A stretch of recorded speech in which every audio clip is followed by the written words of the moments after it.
आपका दिन शुभ और मंगलमय हो।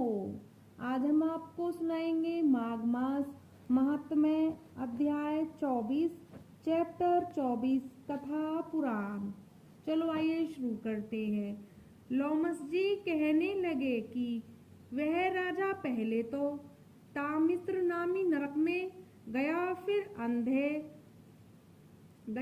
अंध तामिस्र नरक में, जहाँ पर अति दुखों को प्राप्त हुआ। फिर महारौरव, फिर कालसूत्र नामी महानरक में गया। फिर मूर्छा को प्राप्त हो गया। मूर्छा से चेतना आने पर तापन और सप्रतापन नाम के नरक में गया। अनेक दुखों को भोगता हुआ वह प्रताप नाम के नरक में गया। तब काकोल, कुड़पल, पूर्व मृतिका, लहोशंकु, निर्जीव आदि नरकों में होता हुआ 80 पत्र वन में पहुंच गया। फिर लोहो धारक आदि नरकों में गिराया गया। भगवान विष्णु के साथ द्वेष करने के कारण वह 21 युग तक भयंकर नरकों की यातना भोगता हुआ नरक से निकलकर हिमालय पर्वत पर बड़ा भारी पिशाच हुआ। उस वन में वह भूखा और प्यासा फिरता रहा। उसको मेरू पर्वत पर भी कहीं खाने को न तो भोजन मिला और न ही पीने का जल। होतव्यता के कारण वह पिशाच घूमता हुआ एक समय पलूत प्रसत्रवन नाम के वन में जा निकला। बहेड़े के वृक्ष के नीचे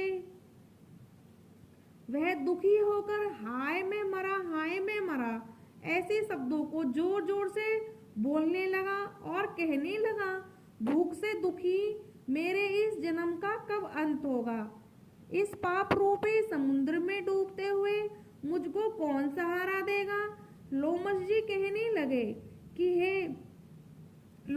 कहने लगे कि इस प्रकार वेद पाठ करते हुए देवदूती ने उसके दुख भरे वचनों को सुना और वहां पर एक पिशाच को देखा, जिसकी लाल डरावनी आंखें, दुर्बल शरीर, काले काले ऊपर खड़े बाल, विकराल चेहरा, काला शरीर, लंबी सी जीभ बाहर निकली हुई, लंबे होंठ, लंबी जांघें, लंबे लंबे पैर, सूखा चेहरा, आंखों में पड़े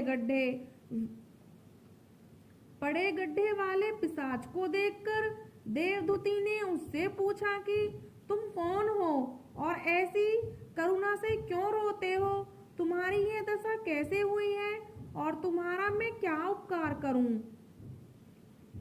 मेरे आश्रम पर आ जाने से कोई प्राणी दुखी नहीं रहता और वैष्णव लोग आनंद ही करते हैं।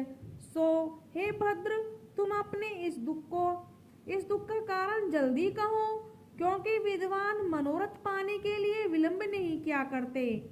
ऐसे वचन सुनकर प्रेत रोना बंद करके विनीत भाव से कहने लगा कि हे ध्वज, किसी बड़े पुण्य में मुझको आगे दर्शन हुए हैं। बिना पुण्य के साधुओं की संगति नहीं होती। और फिर उसने पहले जन्म का वृतांत कहा कि हे भगवान विष्णु के द्वेष के कारण मेरी यह दशा हुई है। जिस हरि का नाम यदि अंत समय में मनुष्य के मुख से निकल जाए तो मनुष्य विष्णु पद को प्राप्त होता है। जो सबका पालन करता है उसी से मैं द्वेष किया मैंने। यह सब मेरे कर्मों का दोष है।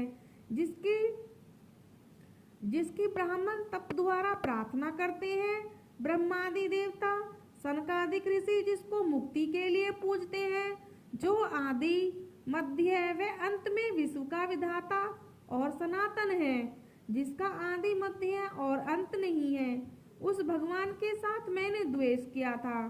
जो कुछ पुण्य किए मैंने पहले जन्म में किए थे, वह सब विष्णु की द्वेष रूपी अग्नि में भस्म हो गए।